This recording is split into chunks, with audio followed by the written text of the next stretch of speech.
आइए structural organisation इन animals इस chapter में हमने नीट में पूछे गए क्वेश्चन किए, तो उसी क्रम में 36 नंबर क्वेश्चन देखते हैं। कह रहा है choose the correctly match pair. तो कौन सा जोड़ा ऐसा है जो सही रूप से मैच किया गया है, तो उसके बारे में हमको बताना है। तो यहाँ पर देखिए थर्ड ऑप्शन करेक्ट है, areolar tissue loose connective tissue, ये करेक्ट ऑप्शन है हमारा। इसके बारे में हम पीछे भी कई बार पढ़ चुके हैं, तो ज़्यादा डिटेल में नहीं जाएंगे। तो एरियोलर टिश्यू हमारा लूज कनेक्टिव टिश्यू से संबंधित है। देखिए यहाँ पर सॉल्यूशन में बताया गया है कि loose connective tissue is a category of connective tissue. तो जो कनेक्टिव टिश्यू के टाइप हैं उनमें से एक लूज कनेक्टिव टिश्यू है, व्हिच इंक्लूड्स एरियोलर टिश्यू, जिसके अंतर्गत एरियोलर टिश्यू आते हैं, रेटिकुलर टिश्यू आते हैं तथा एडिपोज टिश्यू आते हैं।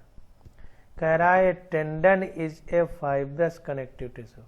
चार विकल्प जो दिए गए थे उनमें से जो गलत है उनको भी यहाँ पर क्लियर किया जा रहा है। तो कह रहा है कि ये tendon is a fibrous connective tissue. जो हमारा टेंडन होता है वो फाइब्रस कनेक्टिव टिश्यू होता है, विच अटैच्ड मसल टू बोन, यह मांसपेशी को हड्डी से जोड़ता है। तो ध्यान दीजिए जो टेंडन होता है ये टेंडन हमारा मसल टू बोन जोड़ता है। पीछे भी हम लोग बहुत अच्छे से इस चीज को पढ़ चुके हैं। Cartilage is a skeletal connective tissue in animal. जो कार्टिलेज होता है हमारा, जिसको हिंदी में उपास्थि कहते हैं और हड्डी बोन को अस्थि कहते हैं।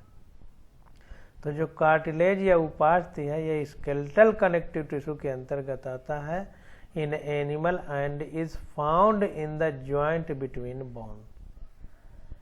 तो जीवों में कार्टिलेज जो है ये स्केलेटल कनेक्टिव टिश्यू का एक पार्ट है और जो जॉइंट होते हैं हड्डियों के उनके बीच में पाया जाता है। रिब के केज में पाया जाता है, जैसे हमारी जो रिब है एक पिंजड़ा जैसे बना लेती हैं जिसके अंदर फेफड़े पाए जाते हैं, तो रिब के केज में पाई जाती है ये कार्टिलेज हमारी। द ईयर कान में पाई जाएगी, नोज में पाई जाएगी और ब्रोंकियल ट्यूब्स में पाई जाएगी। तो कार्टिलेज हमारी दो हड्डियों के बीच जो जोड़ होते हैं उनमें पाई जाएगी और कुल मिला के जो लचीला पार्ट होता है हड्डियों में वहाँ पर कार्टिलेज पाई जाती है। जैसे नाक हमारी लचीली है, कान लचीला है और रिब्स भी दबाएंगे तो दबती हैं, इसका मतलब कहीं ना कहीं कार्टिलेज पाया जा रहा है।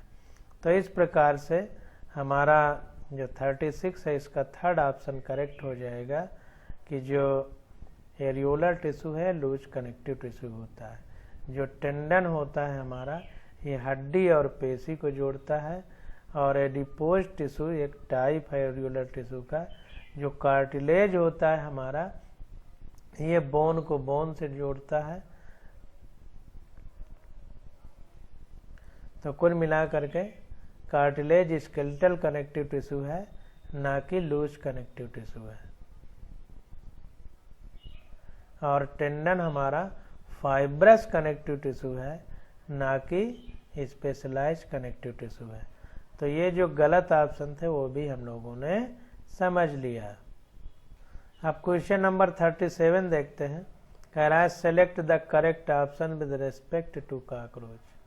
कॉकरोच के विषय में कुछ 4 ऑप्शन दिए गए हैं, तो इनमें से जो करेक्ट है वो हमको बताना है।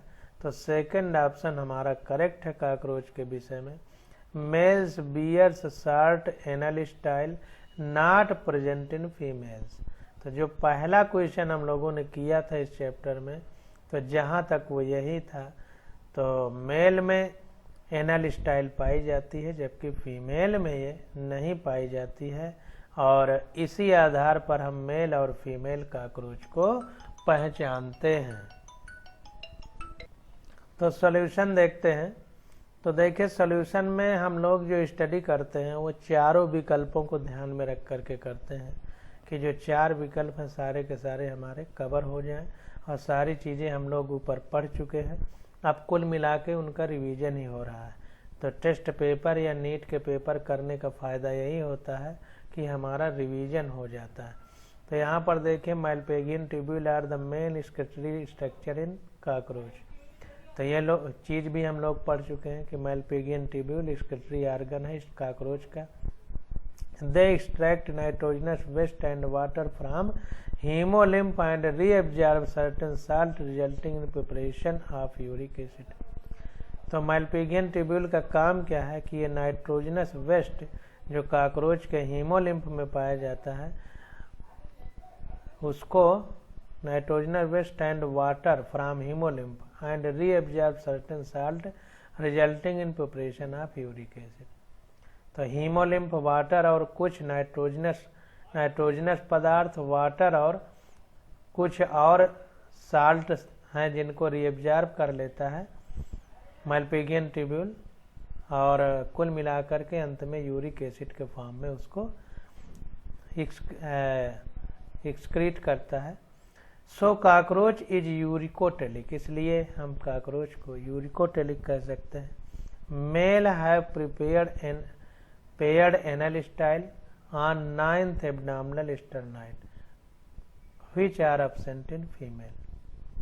तो जो मेल है उसमें एनल स्टाइल पाई जाती है 9वें एब्डामिनल सेगमेंट में, which are absent in females, जो कि मादा काकरोच में नहीं पाई जाती है। ये बात निकल कर के सामने आई।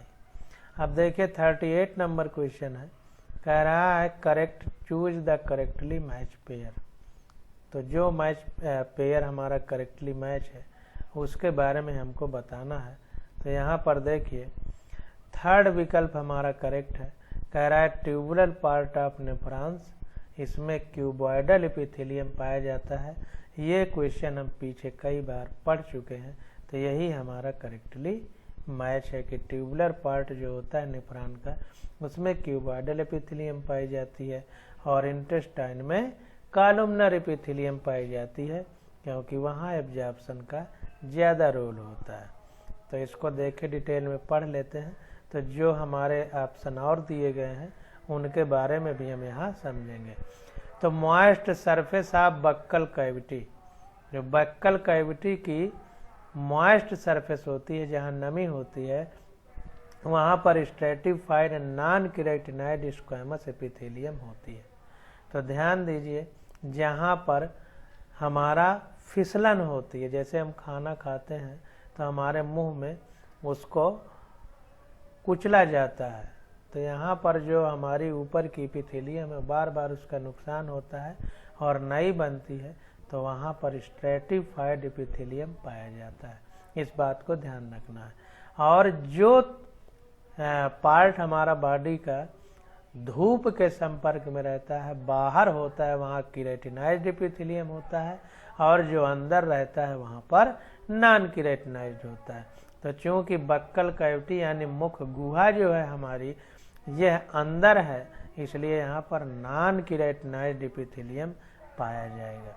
तो कहाँ कौन सा एपिथेलियम पाया जाता है इस बात को ध्यान रख करके अगर आप समझेंगे तो बहुत आसानी से क्वेश्चन को सही कर पाएंगे। अब अगला विकल्प जो है उसके बारे में सोचें।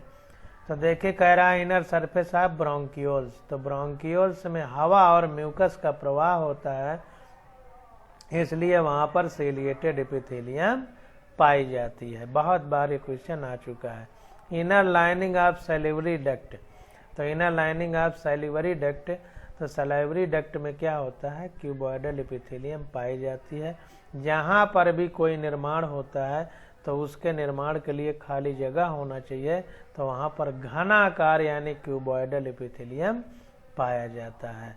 तो इस प्रकार से हमारा 3rd विकल्प करेक्ट हो जाएगा कि ट्यूबुलर पार्ट ऑफ नेफ्रॉन में क्यूबॉइडल एपिथेलियम पाया जाता है, इनर सरफेस ऑफ ब्रोंकियोल में सिलिएटेड एपिथेलियम पाया जाता है, और moist surface of buccal cavity में हमारा नॉन केराटिनाइड स्क्वैमस एपिथेलियम पाया जाता है, और वो भी स्ट्रेटिफाइड। तो इन बातों को ध्यान रखना। अब 39 नंबर क्वेश्चन आ जाता है, कह रहा है identify the tissue shown in the diagram and match with its characteristics and its location. तो यहाँ पर एक टिश्यू दिया गया है, इस डायग्राम से टिश्यू को पहचाना है, उसका क्या कैरेक्टर है, चरित्र है और कहाँ पाया जाता है, यानी उसकी क्या लोकेशन है। तो यहाँ पर देखिए विकल्प दिए गए हैं, तो इसमें से डी विकल्प हमारा करेक्ट है। ये स्केलेटल मसल का फिगर है, shows striations and are closely attached with the bones of the limb.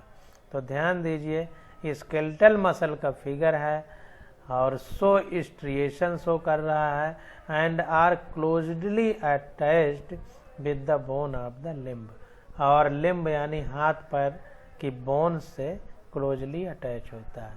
तो यहाँ पर फिगर को ध्यान दे दीजिए, ये फिगर हमारा स्केलेटल मसल का है, इस बात को ध्यान रखना है। इसका सॉल्यूशन पढ़ेंगे तो ये बात हमको और अच्छे से क्लियर हो जाएगी। तो यहाँ पर देखिए बता रहा है कि location performed by limb in humans depend on the movement of muscle fibre. तो जो लोकेशन है हमारी स्केलेटल मसल की, वो लिम्ब में पाई जाती है और जनरली मूवमेंट से संबंधित है ये muscle fibre. Skeletal muscles are attached to the bone by tendon. अभी जैसे ऊपर हमने पढ़ा कि टेंडन मसल और बोन को जोड़ती है और लिगामेंट जो होता है वो बोन से बोन को जोड़ता है। तो क्या है कि जो स्केलेटल मसल है टेंडन बोन को जोड़ता है, muscle to bone, and help in the movement of the part of skeletons, और जो कंकाल तंत्र का पार्ट है उसको मूवमेंट में हेल्प करता है। These muscles are under the control of conscious mind. ये जो मसल होती है हमारी, इनको हम अपने मस्तिष्क से कंट्रोल कर सकते हैं। And are called voluntary muscle, और इनको वॉलंटरी या ऐच्छिक पेशियां बोलते हैं, यानी अपनी इच्छा से हम हाथ पैर को चला सकते हैं। Under the microscope these muscles shows transverse strips and hence are designed as striated muscle. अगर इस मसल को हम माइक्रोस्कोप यानी सूक्ष्मदर्शी से देखें तो इनमें ट्रांसवर्स स्ट्रिप पाई जाती हैं, यानी क्षैतिज तंतु पाए जाते हैं, और इसी वजह से इनको स्ट्रिएटेड मसल यानी रेखित पेशी के अंतर्गत रखते हैं, क्योंकि रेखा जैसे इनमें दिखाई पड़ती है। तो इस प्रकार से 39 क्वेश्चन हो गया। अब 40 नंबर क्वेश्चन देखते हैं। कह रहा है what external changes are visible after the last moult of a cockroach nymph. तो जो कॉकरोच का निम्फ होता है, या यूं कह सकते हैं कि कॉकरोच का जो बच्चा होता है, तो उसमें जो माउल्टिंग होती है, तो उस माउल्टिंग के बाद जो चेंज देखने को मिलते हैं वो कौन से चेंज हैं जब लास्ट माउल्टिंग होती है, यानी लास्ट माउंट के बाद कॉकरोच के निम्फ में यानी लार्वा में उसके क्या परिवर्तन होता है, ये हमको बताना। तो यहाँ पर देखिए पहला विकल्प सही है, both fore wing and hind wings develop. Four का मतलब बिफोर, हाइंड का मतलब बिहाइंड। तो आगे वाले और पीछे वाले पंख डेवलप होते हैं जब लास्ट माउल्टिंग होती है कॉकरोच के निम्फ में। तो इस प्रकार से फर्स्ट विकल्प हमारा करेक्ट हो जाएगा। तो यहाँ पर देखिए कह रहा है कि कॉकरोच अंडरगोज पायरोमेटाबोलस डेवलपमेंट। तो पायरोमेटाबोलस डेवलपमेंट होता है कॉकरोच में। The nymph moults about 6 to 7 time to reach the adult form. जो निम्फ होता है कॉकरोच का, तो वो क्या करता है कि 6 से 7 बार माउल्टिंग उसमें होती है, तब जाके वो एडल्ट यानी वयस्क फॉर्म में चेंज होता है। The next to last nymphal change has wing pads but only adult cockroach has wings. तो जो नेक्स्ट और लास्ट हमारा निम्फ की स्टेज होती है उसमें विंग पैड पाए जाते हैं, लेकिन जो वयस्क कॉकरोच होता है उसमें विंग डेवलप हो जाते हैं।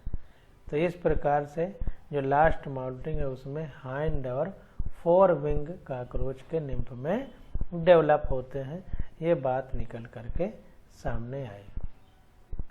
अब अगला क्वेश्चन है हमारा, कह रहा है select the correct statement from the one given below with respect to Periplaneta americana. तो जो काकरोच है उसी का वैज्ञानिक नाम है पेरीप्लेनेटा अमेरिकाना। तो कह रहा है कि इसके लिए कौन सा स्टेटमेंट हमारा करेक्ट है। तो यहाँ पर सेकंड विकल्प हमारा करेक्ट है। कह रहा है male bear a pair of short thread like anal style. तो ये पहले ही हम ऊपर पढ़ चुके हैं कि मेल में एनल स्टाइल पाई जाती है जबकि फीमेल में एनल स्टाइल एब्सेंट होती है। इसी आधार पर मेल और फीमेल को हम पहचान सकते हैं। इसी को सेक्सुअल डायमॉर्फिज्म कहते हैं। तो सॉल्यूशन में देखें, the posterior segment of cockroach bear appendages named as anal cerci. तो जो पिछला पार्ट होता है काकरोच के उसमें क्या होता है, कुछ अपेंडेजेज यानी बॉडी के पार्ट पाए जाते हैं जिसमें एनल सर्काई आता है। These are found in both male and female. ये नर और मादा दोनों काकरोच में पाया जाता है।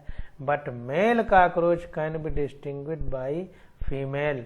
लेकिन मेल काकरोच को फीमेल से हम एकीकृत कर सकते हैं, अलग कर सकते हैं। और वो क्या है, by the presence of an extra pair of accessory appendages named as anal style. तो एक एक्स्ट्रा पेयर पाया जाता है मेल में अपेंडेजेस का जिसका नाम एनल स्टाइल है। It assist during copulation.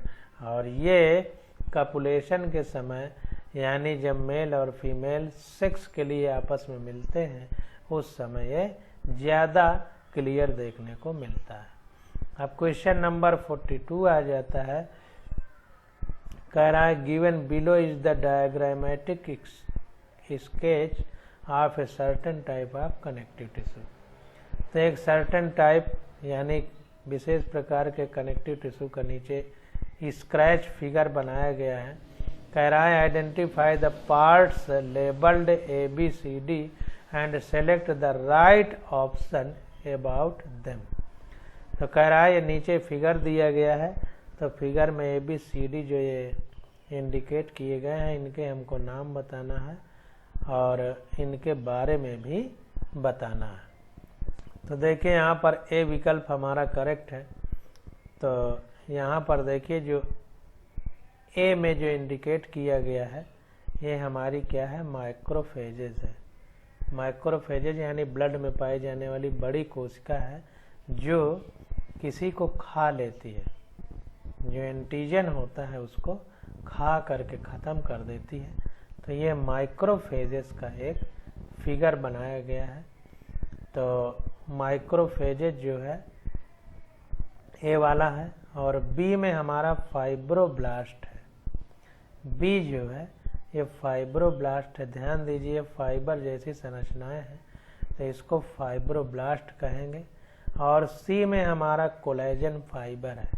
ये जो फाइबर है ये कोलेजन फाइबर है।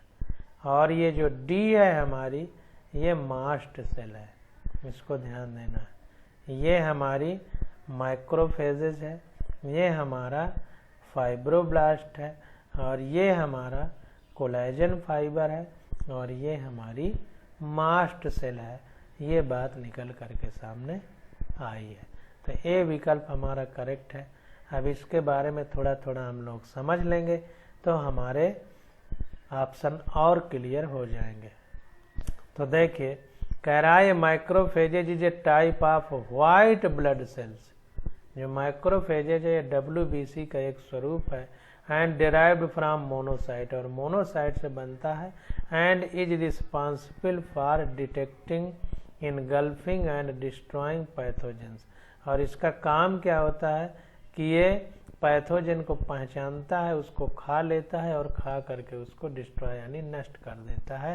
एंड एपोप्टोटिक सेल्स, और एक तरह से ये एपोप्टोटिक सेल की तरह काम करती है, यानी जो ये काम बताए गए हैं ये एपोप्टोटिक सेल के होते हैं। They do this by the process called phagocytosis और डिटेक्टिंग, इनगल्फिंग और डिस्ट्रॉइंग पैथोजेंस। ये काम जो हो रहा है इसी प्रोसेस को हम फाइगोसाइटोसिस कहते हैं। Fibroblast are large flat cells with many branching process. जो फाइब्रोब्लास्ट होती है हमारी लार्ज फ्लैट सेल होती है। देखिए लार्ज कितनी है और फ्लैट यानी चपटी है और कई ब्रांच हैं। देखिए ये इस तरह से ब्रांचेज हैं, तो इस बात को ध्यान देना है। तो हमारी जो फाइब्रोब्लास्ट सेल है ये लार्ज होती है, फ्लैट होती है और बहुत सारी ब्रांचेज होती हैं। दे सिक्रीट्स कोलेजन फाइबर और इन्हीं से कोलेजन फाइबर का सिक्रीशन होता है, इसलिए ये कोलेजन फाइबर यहाँ पर दिखाए गए हैं। अब देखिए कह रहा है कि collagen fibre are unbranched. Collagen fibre unbranch होते हैं, वेवी होते हैं एंड अरेंज्ड इन बंडल। ये देखिए जो हम देख रहे हैं ये कोलेजन फाइबर ये सींक की तरह है, जैसे झाड़ू में सींक होती है, कोई ब्रांच नहीं है और बंडल के रूप में इकट्ठा दिखाई दे रहे हैं। तो जो कोलेजन फाइबर होते हैं ये हमारे वेवी होते हैं, अरेंज इन बंडल और अनब्रांच होते हैं। They contain a proteinaceous substance called collagen. इनमें एक प्रोटीन रूपी पदार्थ पाया जाता है जिसको कोलेजन कहते हैं और इसी कारण से इनका नाम कोलेजन फाइबर पड़ा है। आगे कह रहा है कि mast cells contains heparin and histamine granules in their cytoplasm. जो मास्ट सेल है हमारी ये हिपैरिन और हिस्टामिन इसमें पाया जाता है। जो हिपैरिन होता है ये ब्लड की क्लॉटिंग को रोकता है और हिस्टामिन जो होता है ये वैसोडाइलेशन कराता है। ये बहुत इम्पॉर्टेंट बात है।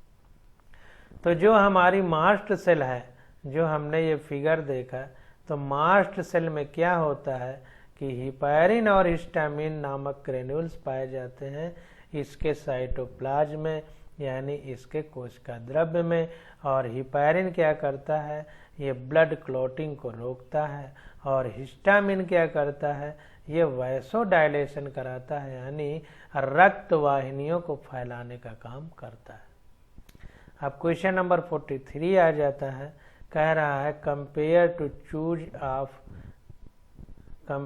To those of humans the erythrocytes in frog are. तो आदमी और मेढक की एरिथ्रोसाइट यानी आरबीसी यानी लाल रुधिर कणिका की तुलना करना है और तुलना करके उसमें अंतर बताना है। तो बी विकल्प हमारा करेक्ट है।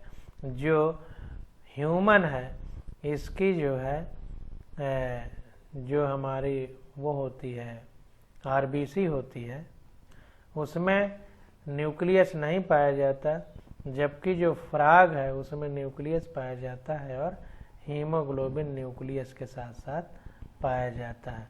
तो ह्यूमन इरिथ्रोसाइट आर इन्यूक्लिएटेड यानी इसमें न्यूक्लियस नहीं पाया जाता। डिस्क्वाडल होती है, while in frog erythrocyte are large oval and biconvex nucleated cell. तो जो आदमी है ह्यूमन है इसमें बिना न्यूक्लियस वाली इरिथ्रोसाइट यानी आरबीसी पाई जाती है, डिस्क्वाडल शेप होती है, व्हाइल जबकि जो फ्रॉग है हमारा उसमें इरिथ्रोसाइट ज़्यादा बड़ी होती है, अंडाकार होती है और बाई कॉन्वेक्स यानी दोनों पट उसके उभरे हुए होते हैं, जबकि हम लोगों में कॉनकेव होते हैं, दोनों पट चपटे होते हैं और न्यूक्लिएटेड होती है। ये अंतर होता है। Erythrocyte are the carrier of haemoglobin. जो इरिथ्रोसाइट आरबीसी होती है यह हीमोग्लोबिन को पूरी बॉडी में ले जाती है। अब क्वेश्चन नंबर 44 आ जाता है। तो देखिए कह रहा है कि the 4 scales A B C and D given below represent 4 different type of animal tissue. तो 4 विकल्प दिए गए हैं और चारों डिफरेंट टाइप के एनिमल टिश्यू हैं। तो कौन सा ऑप्शन करेक्ट है ये हमको बताना है। तो ए विकल्प हमारा करेक्ट है। तो ए विकल्प में हम लोग समझते हैं कि कैसे करेक्ट है। तो ए में जो बी वाला ऑप्शन है हमारा, ये बी वाला, तो ये बी वाला हमारा ग्लैंडुलर एपिथेलियम का एक एग्जाम्पल है और ये इंटेस्टाइन में पाई जाती है और सिक्रीशन का काम करती है। तो जाहिर सी बात है ग्लैंडुलर एपिथेलियम का मतलब ये ग्लैंड से रिलेटेड है और ग्लैंड हमारी सिक्रीशन का काम करती है। तो ग्लैंडुलर एपिथेलियम लोकेशन क्या होगी, इंटेस्टाइन में, और ये सिक्रीशन का काम करेगी। तो ये बी विकल्प हमारा करेक्ट है। देखिए कह रहा है which one of these is correctly identify in the option given along with its correct location and function. तो ए वाला विकल्प हमारा करेक्ट है। तो ये हमारा ग्लैंडुलर एपिथेलियम का एग्जाम्पल है, ग्लैंडुलर एपिथेलियम का फिगर है। और ये देखिए ग्लैंड, इसमें क्यूबॉइडल एपिथेलियम अंदर पाया जा रहा है। तो ग्लैंडुलर एपिथेलियम का एक तरह से एग्जाम्पल है, इसमें क्यूबॉइडल सेल पाई जा रही हैं और इंटेस्टाइन में पाया जाता है और ग्लैंड का काम सिक्रीशन है, तो इसका काम भी सिक्रीशन है। अब बाकी जो ऑप्शन गलत हैं उनके बारे में हम यहाँ सॉल्यूशन में चर्चा करेंगे। तो देखिए कह रहा है कि intestine is lined by glandular epithelium which is secretory in function. The glandular found in intestine are exocrine and may be unicellular or multicellular. जो ग्लैंड पाई जाती है इंटेस्टाइन में वो एक्सोक्राइन होती है। एक ग्लैंड होती है इंडोक्राइन, एक एक्सोक्राइन। इंडोक्राइन में क्या होता है कि अंदर ही उसके सिक्रीशन होता है और वो ब्लड के थ्रू पूरे बॉडी में जाता है, जबकि एक्सोक्राइन में बॉडी के मतलब प्रवाह वाले एरिया से बाहर सिक्रीशन होता है। जैसे एक्सोक्राइन है इसलिए इसका सिक्रीशन इंटेस्टाइन में जा रहा है। ये ग्लैंडुलर एपिथेलियम हमारी यूनिसेलुलर या मल्टीसेलुलर दोनों हो सकती है। कह रहा है when unicellular gland secrete mucus they are called mucus cell और गॉबलेट सेल। जब ये यूनिसेलुलर ग्लैंड हमारी म्यूकस का सिक्रीशन करती है तो हम इसे म्यूकस सेल कहते हैं या इसी को गॉबलेट सेल कहते हैं। And are common in columnar epithelium of intestine. और इंटेस्टाइन के कॉलमनर एपिथेलियम में ये कॉमन रूप से पाई जाती है। अब आगे देखिए कह रहा है when unicellular gland secrete a clearly watery fluid. तो अगर यूनिसेलुलर ग्लैंड जो सिक्रीट कर रही है अगर उसमें शुद्ध पानी है तो they are called serous cell, तब इसको हम सीरस सेल कहते हैं। Which are also present in intestinal gland, जो कि इंटेस्टाइनल ग्लैंड में ये भी पाई जाती है। अब कह रहा है one of the other hand multicellular gland consist of A duct secretary option portion. अभी यूनिसेलुलर ग्लैंड के बारे में पढ़ा है जिसमें सिर्फ एक कोशिका पाई जाती है, लेकिन बहुत सारी कोशिकाएं जब मिल जाती हैं तो एक डक्ट यानी नली बना लेती हैं। तो उस मल्टीसेलुलर ग्लैंड जिसमें डक्ट पाई जाएगी इसके सेक्रेटरी पोर्शन होता है both formed of epithelial cell. तो इसमें डक्ट और सेक्रेटरी दोनों पोर्शन हमारे एपिथेलियल सेल के बने होते हैं। They are further of two type. जो मल्टी सेलुलर ग्लैंड है ये फिर से दो भागों में, दो पार्ट में इसको डिवाइड कर सकते हैं, ट्यूबुलर एंड सैकुलर। ट्यूबुलर और सैकुलर। सैक का मतलब एक गड्ढा पाया जाएगा जहां पर सिक्रेटरी पदार्थ इकट्ठा होगा, और ट्यूबुलर का मतलब पाइप जैसी संरचना रहेगी। तो कह रहा है in tubular gland secretory portion is tube like, for example crypts of Lieberkühn. तो जो ट्यूबुलर ग्लैंड है उसमें सिक्रेटरी पोर्शन हमारा ट्यूब जैसी संरचना का होगा, जैसा कि एग्जाम्पल में बताया गया कि crypts of Lieberkuhn. A type of simple straight tubular gland होती है, फाउंड इन इंटेस्टाइन, और इंटेस्टाइन में पाई जाती है। एंड ब्रूनर्स ग्लैंड इसका अलग एग्जाम्पल है। A type of simple branched tubular gland found in intestine. और जो ब्रूनर्स ग्लैंड है हमारी ये सिंपल ब्रांच्ड ट्यूबुलर ग्लैंड का एग्जाम्पल है, और ये भी हमारी इंटेस्टाइन में पाई जाती है। तो इस प्रकार से ये चीजें हमने पढ़ ली। अब अगला आ जाता है हमारा 45 नंबर क्वेश्चन। तो इसको देखते हैं। कह रहा है the ciliated columnar epithelium cells in human are known to occur in. तो जो सिलिएटेड कॉलमनर एपिथेलियम सेल है मनुष्य में आर नोन टू आकर इन, बहुत बार पढ़ चुके हैं। बी विकल्प सही है, ब्रोंकियोल्स एंड फैलोपियन ट्यूब में सीलिएटेड कॉलमनर एपिथेलियम हमारी पाई जाती है, और वहाँ इसलिए पाई जाती है सीलिया क्योंकि म्यूकस और स्पर्म का मतलब एक स्थान से दूसरे स्थान पर प्रवाह होता है। ब्रोंकियोल्स में हमारा एयर और म्यूकस का प्रवाह होता है, फैलोपियन ट्यूब में स्पर्म का और ओवम का। तो इसलिए यहाँ पर सीलिएटेड कॉलमनर एपिथेलियम पाई जाती है। अब सॉल्यूशन से और स्पष्ट हो जाएगा। कह रहा है the ciliated columnar epithelial cell in human are present in the nasal passage, नाक से जहाँ से हवा पास होती है वहाँ भी पाई जाती है। ओविडक्ट फैलोपियन ट्यूब की जो होती है वहाँ भी पाई जाती है। टर्मिनल ब्रोंकियोल्स में पाई जाती है। वेंट्रिकल ऑफ द ब्रेन में पाई जाती है। And central canal of spinal cord में पाई जाती है। ऑफ द एम्ब्रियो, जब भ्रूणावस्था में हमारा बच्चा रहता है तब। Columnar ciliated epithelium consist of columnar cell, तो कॉलमनर सीलिएटेड एपिथेलियम में कॉलमनर सेल पाई जाती हैं which bears cilia on the free surface, और इनके फ्री सरफेस पर सीलिया पाए जाते हैं। ये बात स्पष्ट रूप से समझ में आई। अब अगला क्वेश्चन आ जाता है 46 नंबर। इसकी स्टडी हम लोग अगले लेक्चर में करेंगे। आज बस यहीं तक।